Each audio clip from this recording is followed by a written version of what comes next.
तो हम आज के सेशन में कुछ न्यूमेरिकल प्रॉब्लम सॉल्व करेंगे। तो आपका आज का जो फर्स्ट प्रॉब्लम है, उस प्रॉब्लम में कहा जा रहा है how much how much potassium chloride must be added be added to 1 kg water 1 kg water so that for so that for its solution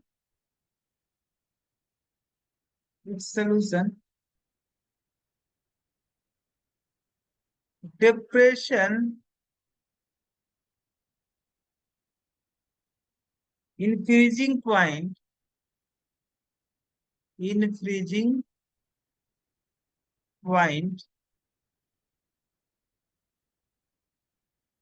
is 8 Celsius.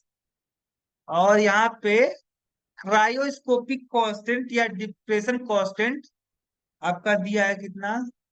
Molar depression constant कितना दिया? 1.6 मोल पर केजी पर पर मोल केजी। ठीक है, ये सारी चीजें आपकी दी हुई है।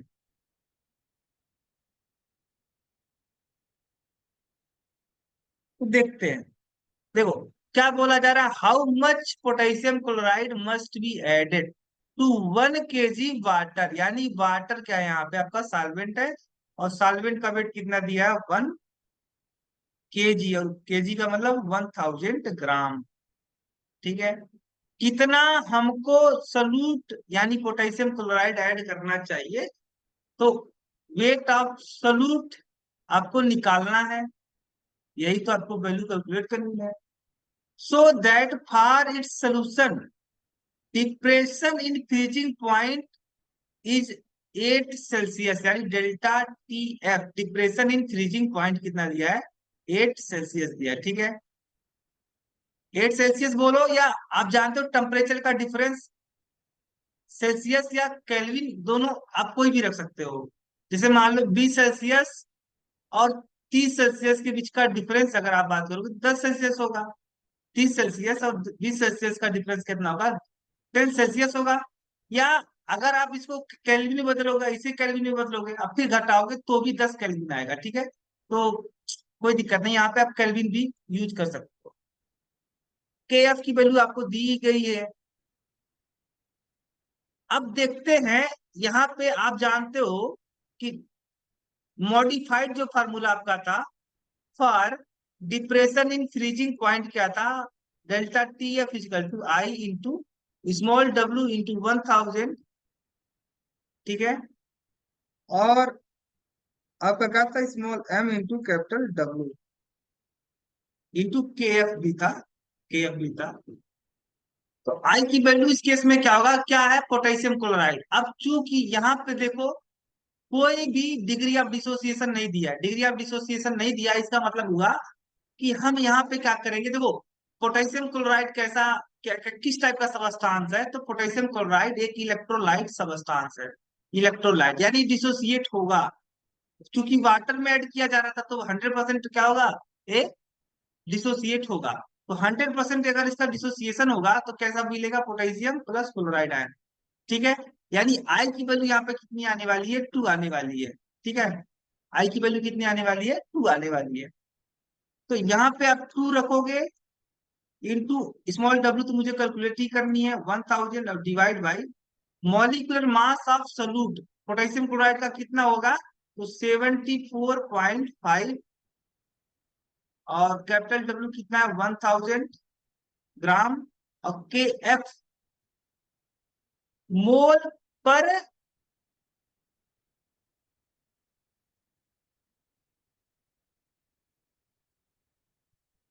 केजी है ना, मोल पर केजी। तो यहाँ पे क्या लिखोगे? 1.86। ठीक है, और डेल्टा टी अब कितना 8 आया है। दो चौके 8, या 1000 से 1000 कट गया, इंटू के एफ आप यहाँ पे मल्टीप्लाई करना भूल गए। कोई भी, अरे के एफ तो हो गया, स्मॉल डब्ल्यू मुझे कैलकुलेट करना है ना।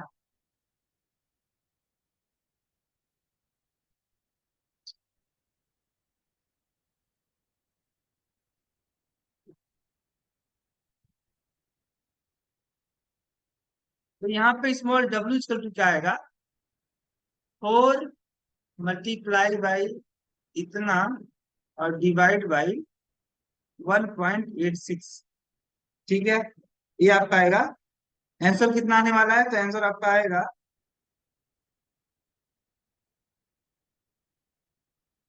160.2 ग्राम। ठीक है, इतना आपका आने वाला है।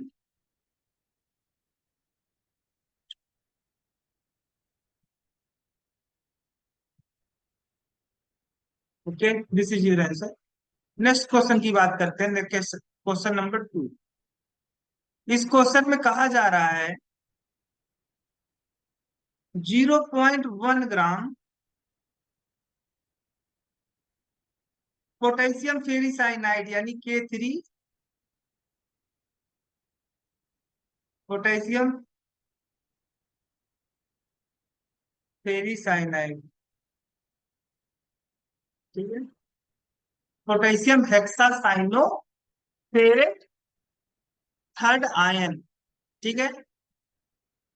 ये आपका क्या आ रहा है, कह रहे हैं इतना 0.1 पोटेशियम फेरिसाइनाइड, और इसका मॉलिक्यूलर मास भी दे दिया, बहुत अच्छी बात है। 329 इज डिजॉल्व इन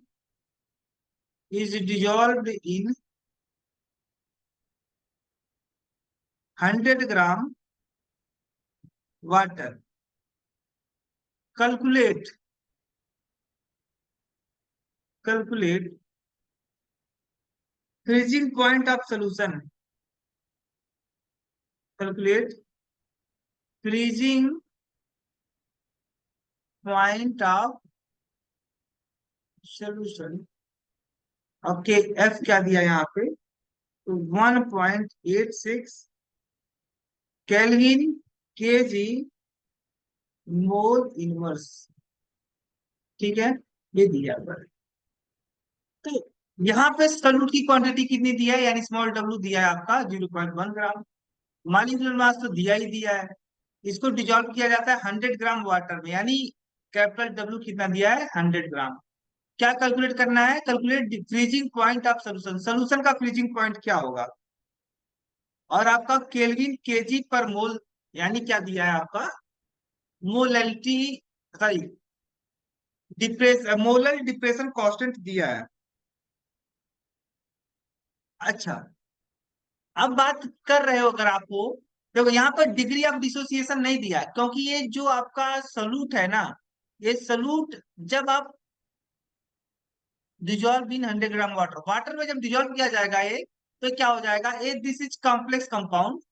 और कॉम्प्लेक्स कंपाउंड को जब आप वाटर में डिजोल्व करते हो, तो कंप्लीटली आयोनाइज नहीं होते हैं। ठीक है, ये अपने कॉन्स्टिट्यूएंट आयन का टेस्ट नहीं देते हैं।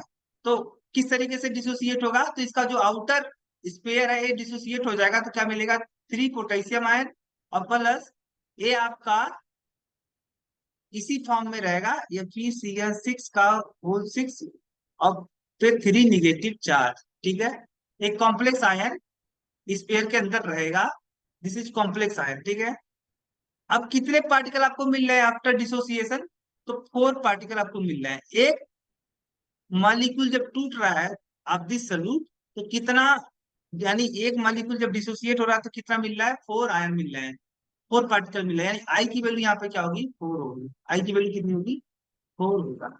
ठीक है, आई की वैल्यू कितना होगा, 4 होगा।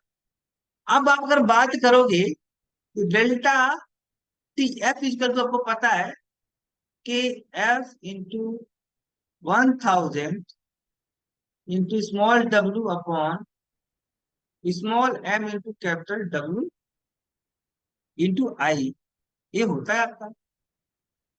के एफ की वैल्यू कितना दिया है, 1.86 इंटू 1000 इंटू स्मॉल डब्ल्यू कितना दिया है, स्मॉल डब्ल्यू दिया था 0.1 ग्राम, और divide by molecular mass absolute, तो इसका मालिकुलर मास भी दिया है 329 into capital W weight of solvent 100 ग्राम, और आई की वैल्यू 4 हो गई। ठीक है, is equal to delta T F. Delta T F का मतलब क्या हुआ कि freezing point of solvent minus freezing point of solution. ठीक है, ये आपका आएगा। तो यहाँ फिर से आप देखो 100 से 1000 को कैंसिल आउट करोगे 10 आएगा, और 10 में जब 0.1 का मल्टीप्लाई होगा 10 से तो कितना आएगा, यहाँ पे आपका 1 आने वाला है, यानी ए वाला यहाँ पे कैंसिल आउट करो तो क्या आएगा, 1.86 divide by 329 is equal to, अरे इंटू 4 भी बच गया ना, 4 is equal to freezing point of solvent. Solvent solvent कौन है, वाटर। आपको वाटर का फ्रीजिंग पॉइंट अच्छे से पता है कितना होता है, तो वाटर का जो फ्रीजिंग पॉइंट होता है वो आपका होता है 0 सेल्सियस। कितना होता है, 0 सेल्सियस। तो 0 हो गया यहाँ पे 0 सेल्सियस। ठीक है, 0 सेल्सियस माइनस यहाँ पे फ्रीजिंग पॉइंट ऑफ सोल्यूशन। ठीक है, तो कितना आने वाला है आपका यहाँ पे 4, यहाँ से 4 से कटेगा नहीं, यहाँ पे आप मल्टीप्लाई कर सकते हो, तो कितना आएगा, 4 से 24, 4 से 32, 32 से 34, और 4 एकम 4, 4 3 7। ठीक है, इतना आएगा divide by 229, 329 equal to 0 Celsius minus T F solution. T F solution कितना निकलेगा, यानी फ्रीजिंग पॉइंट ऑफ सोल्यूशन कितना निकल के आएगा, तो 0 माइनस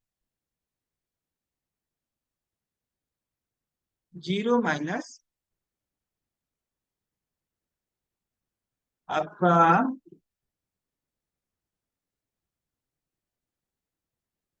डिवाइड बाई 329।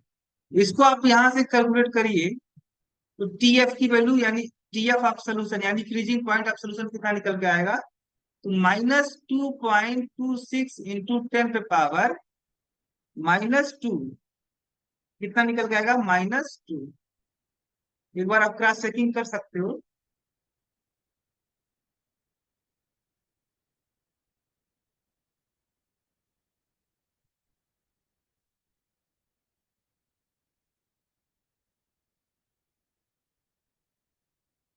एकदम सही आंसर है, एकदम एग्जैक्ट सही है। ठीक है, तो this is your answer, this is your answer. ठीक, नेक्स्ट क्वेश्चन की बात करते हैं। क्वेश्चन नंबर थर्ड, तो क्वेश्चन नंबर थर्ड क्या बोल रहा है, at 27 Celsius the molecular mass, the molecular molecular mass of sodium hydroxide observed by osmotic measurement, observed by osmotic measurement, osmotic measurement, osmotic measurement is 25 gram per mole. Calculate degree of ionization, calculate degree of ionization, ionization. ठीक है, तो कैसे calculate होगा देखते हैं। At 27 Celsius यानी temperature 20 Celsius, 27 का मतलब हुआ 300 केल्विन। ठीक है, कह रहा molecular molecular mass of sodium hydroxide observe by osmotic measurement, यानी ऑस्मोटिक प्रेशर का यूज करके एक्सपेरिमेंटली जो इसका मॉलिक्यूलर मास देखा गया, वो कितना देखा गया, 25 ग्राम पर मोल। यानी दिस इज एक्सपेरिमेंटल एक्सपेरिमेंटल यानी ऑब्जर्व्ड मॉलिक्यूलर मास कितना निकल के आया, तो 25 ग्राम पर मोल निकल के आया। ठीक है, क्या कैलकुलेट करना है, डिग्री ऑफ आयोनाइजेशन, यानी अल्फा की वैल्यू कैलकुलेट करनी है। ठीक है? तो यहां से अगर आप सोडियम हाइड्रोक्साइड देखते हो, तो सोडियम हाइड्रोक्साइड का अगर डिसोसिएशन होगा तो किस तरीके का होगा, इस तरीके का। ठीक है, तो शुरुआत में मान लो इसके वन क्या थे, 1 मोल आपके थे सोडियम हाइड्रोक्साइड, तो शुरुआत में तो 0 0 था। ये जब डिसोसिएट, जब आपने वाटर में डिजोल्व नहीं किया था तब का ही हाल है। जब डिसोसिएट होने लगा तो डिग्री ऑफ डिसोसिएशन कैसे डिफाइन करते हो, number of mole of molecule which are dissociated divide by total number of molecule, total number of mole of molecule which are taken initially. तो कितना लिया था आपने, 1 लिया था, तो एक्स इक्वल टू 1 आया, 1 - अल्फा हो जाएगा। अल्फा मॉलिक्यूल क्या हो गए, इसके डिसोसिएट हो गए, तो कितना बनेगा, 1 अल्फा, 1 × अल्फा, 1 × अल्फा। तो सोडियम आयन की संख्या कितनी होगी, अल्फा होगी, और हाइड्रोक्साइड आयन की संख्या कितनी होगी, अल्फा होगी। तो यहां से कितना निकल के आया, तो आई इक्वल टू आपका निकल के आया ना,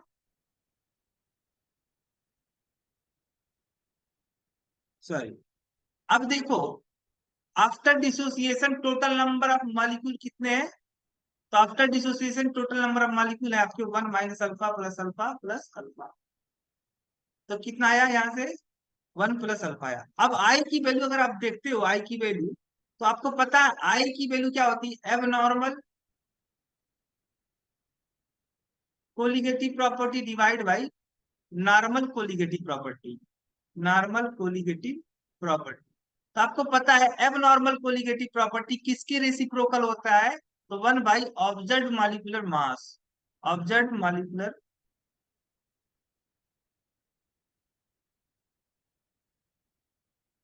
ऑब्जर्व्ड मॉलिक्यूलर मास, और divide by normal colligative property किसके रेसिप्रोकल होता है, तो आपका एक्चुअल मॉलिक्यूलर मास। ठीक है, तो यहां से आई की वैल्यू क्या निकल के आएगी, आई की वैल्यू निकल के आएगी आपकी एक्चुअल, क्या निकल के आया, actual, actual molecular mass divide by observed mole, observed molecular मास। ठीक है, तो आई की वैल्यू क्या निकल के आई यहाँ पे, एक्चुअल मॉलिक्यूलर मास। एक्चुअल का मतलब वैसे सोडियम हाइड्रोक्साइड का आप कितना जानते हो, एक्चुअल में कितना जानते हो, तो आपका 23 + 16 + 1 यानी 40, 40 आप जानते हो, एक्चुअल में आप 40 जानते हो, तो 40, और कितना आपका ऑब्जर्व मॉलिक्यूलर मास आ रहा है, तो आपको देख, जब एक्सपेरिमेंटली देखा जा रहा है, ऑब्जर्व किया जा रहा है, तो 25 आ रहा है। ठीक है, तो आई की वैल्यू यहाँ पे कितने निकल के आएगा, यहाँ पे 10/, और 140 और 25, यानी 1.6 आ रहा है आपका आई की वैल्यू। वांट ऑफ फैक्टर कितना आ रहा है, 1.6। आप एक रिलेशनशिप जानते हो, अगर नहीं भी जानते तो कैलकुलेट कर सकते हो यहीं पे। तो आई की वैल्यू क्या होगी आपकी, मैंने बात किया था एब नॉर्मल, एब नॉर्मल किस बात पे डिपेंड करता है, number of particle after dissociation, तो कितना आ रहा है, 1 + अल्फा। और तो नॉर्मल किस पे डिपेंड करता है, कितना आपका इनिशियली कितने पार्टिकल प्रेजेंट थे बिफोर डिसोसिएशन, तो 1 थे। तो यहाँ पे अल्फा की वैल्यू क्या आएगी, तो I - 1, यानी आई कितना था, 1.6 इंटू -1, तो 0.6 आएगा। तो यानी इसका परसेंटेज अगर बात करोगे तो 60% इसका क्या है, डिग्री ऑफ डिसोसिएशन है। This is your answer. So let us move on the next question. and this is my there is this is last question, in which question say that when 0.2 gram active acid, active नहीं यहाँ पे acetic acid होना चाहिए, गलती से लिख दिया acetic acid, is dissolve in is dissolved in 20 gram benzene, in 20 gram benzene.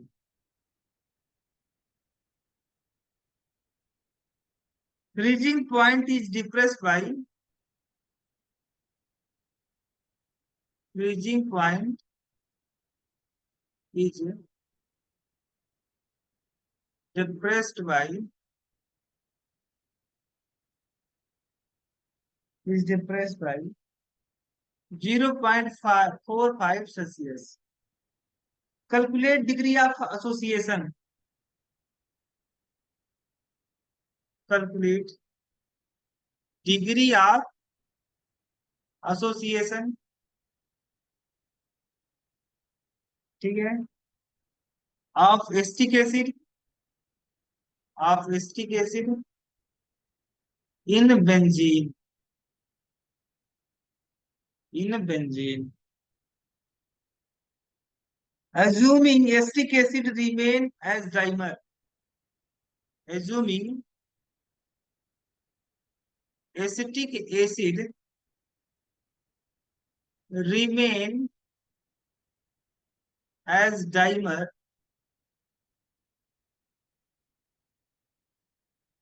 and for benzene, and for benzene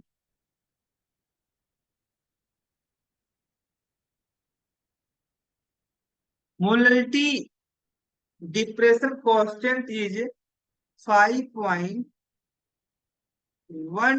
Kelvin per mole per kg. ठीक है,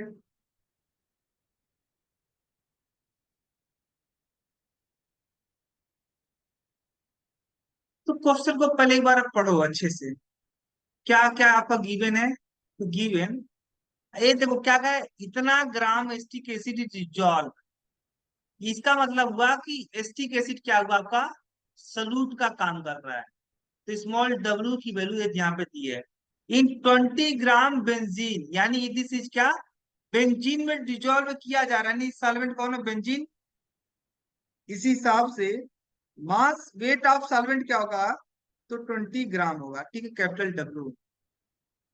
और freezing point is depressed by इतना, यानी डिप्रेशन इन फ्रीजिंग पॉइंट कितना दिया है, यानी delta T F कितना दिया है, तो 0.45 सेल्सियस दिया है। क्या कैलकुलेट करना है, degree of association of acetic acid in benzene.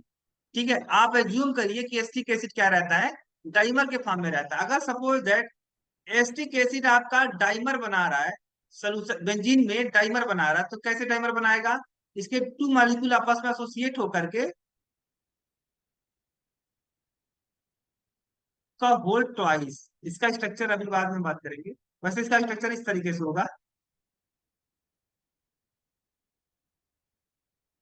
ठीक है, इस तरीके से होगा।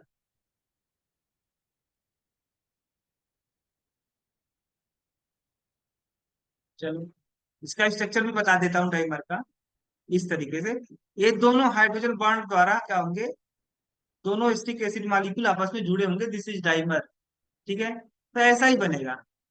तो मान लो डिग्री ऑफ डिसोसिएशन कैलकुलेट आपको करने को बोल रहा है, तो मान लो डिग्री ऑफ डिसोसिएशन क्या है, अल्फा है, ठीक है, अल्फा है, आपको पता है अल्फा इक्वल टू क्या होता है, तो एक्स बाई ए, एक्स क्या है, number of molecule which undergo dissociation, यहाँ पे एसोसिएशन, एसोसिएशन का प्रोसेस हो रहा है, सो यहाँ पे हम एसोसिएशन बोलेंगे, क्या बोलेंगे, number of molecule which undergo dissociated और डिवाइड बाई ए का मतलब क्या है, total number of total number of molecule taken initially, तो कितना मॉलिक्यूल आपके लिए गए थे इनिशियली, यहाँ पे ए है। तो अब देख लो, मान लो कि इसके 1 मोल लिए गए थे आपके एसिटिक एसिड के शुरुआत में। ए की वैल्यू क्या होगी, यहाँ पे 1 होगी। एक्स इजकल टू क्या निकल के आया, अल्फा। तो अगर मान लो कि इसके अल्फा, यानी अल्फा मॉलिक्यूल क्या हुए, एसोसिएट हो रहे हैं। तो देखो, दो मॉलिक्यूल एसोसिएट होने पे एक मॉलिक्यूल बन रहा है, दो मॉलिक्यूल एसोसिएट होने पे एक मॉलिक्यूल बन रहा है। तो अल्फा मॉलिक्यूल अगर एसोसिएट होंगे तो कितना बनेगा, तो अल्फा बाई 2 मॉलिक्यूल आपके डाइमर बनेंगे। तो कितना बनेंगे, अल्फा बाई 2 बनेंगे। अब बात कर रहे हो अगर आप total number of particle after association, कितने होंगे, total number of particle after association होंगे 1 - अल्फा प्लस अल्फा बाई 2। इसका मतलब ये हुआ कि 1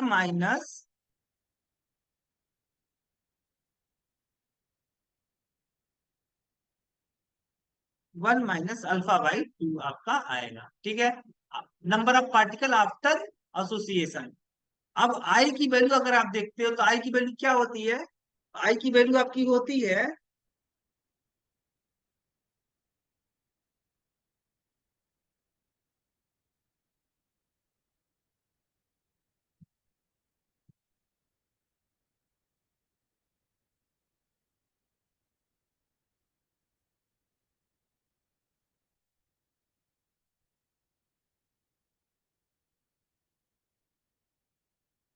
क्वेश्चन क्या पूछ रहा था, वैसे तो निकालने को तो हम निकाल सकते हैं।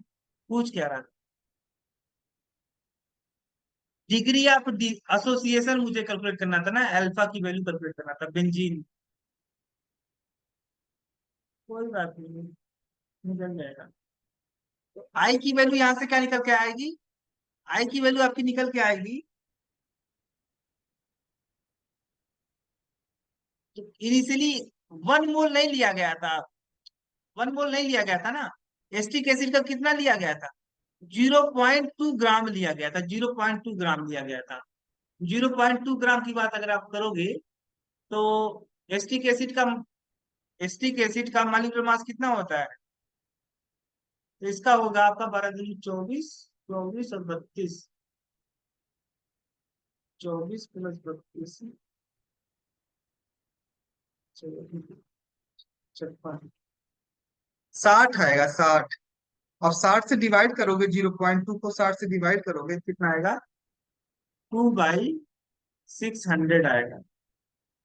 इसका मतलब हुआ 1/300, यानी 0.33 × 10⁻⁻2 आएगा। 3.3 × 10⁻³ मोल आएंगे इसके, ठीक है। यानी यहाँ पे थोड़ा सा इसको इससे न लगा करके, इससे सिंपल तरीका है, इस तरीके से कि आप जानते हो, वी नो दैट, थोड़ा सा रास्ता अलग करो। ऐसे थोड़ा कॉम्प्लिकेटेड हो जा रहा है, यहाँ पे 1 नहीं होगा, क्योंकि 0.2 ग्राम एस्टिक एसिड दिया था ना। तो शुरुआत में 0.2 ग्राम, अब इसको मोल में चेंज करना पड़ेगा, क्योंकि यहाँ पे आपकी क्वांटिटी दी है, कितनी सोल्यूट लिया गया है। तो आप जानते हो कि delta T F equal to क्या होता है, तो delta T F equal to आपका होता है,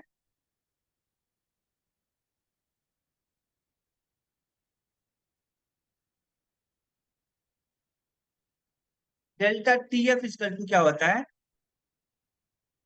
तो 1000 × K F × small W upon small M into capital W, ये होता है। आई से हमने मल्टीप्लाई इसलिए नहीं किया, अभी बताऊंगा, क्योंकि यहां से जो एम आएगा वो क्या आएगा, कैलकुलेटेड मॉलिक्यूलर मास आएगा। क्या आएगा, आई भी हम मल्टीप्लाई कर सकते हो, कोई दिक्कत नहीं, आई मल्टीप्लाई कर सकते हो। एम इजकल टू देखो, यहां से डेल्टा कितना फ्रीजिंग पॉइंट में कमी आ रही थी, तो 0.45 आ रहा था आपका, 1000 हो गया आपका। के एफ की वैल्यू भी दी गई थी, कितना दिया गया था, 5.12 दिया गया था। स्मॉल डब्ल्यू दिया गया था, कितना ग्राम दिया गया था, 0.2 ग्राम दिया गया था। और स्मॉल एम, वैसे एस्टिक एसिड का आप जानते हो, ठीक है, एस्टिक एसिड का आप जानते हो मॉलिक्यूलर मास, लेकिन यहाँ पे हम अभी कैलकुलेट करेंगे कि molecular mass, observe molecular mass कितना आ रहा है, और into capital W weight of solvent कितना दिया गया था, तो आपका 20 ग्राम दिया गया था, 20 ग्राम, 20 ग्राम दिया गया था। ठीक है, 20 ग्राम दिया गया था।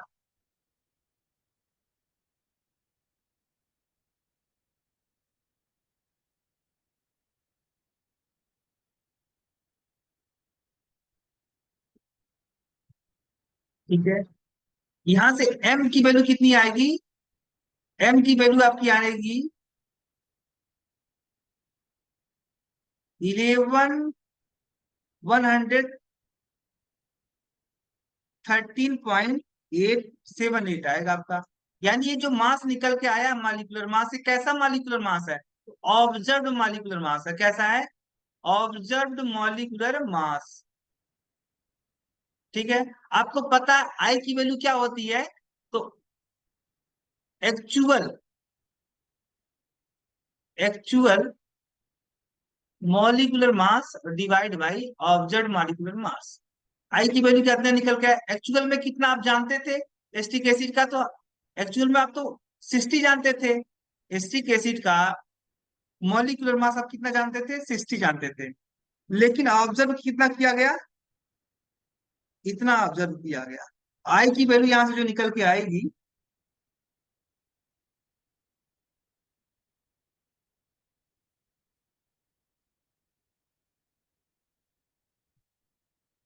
आई की जो वैल्यू निकल के आएगी यहाँ पे,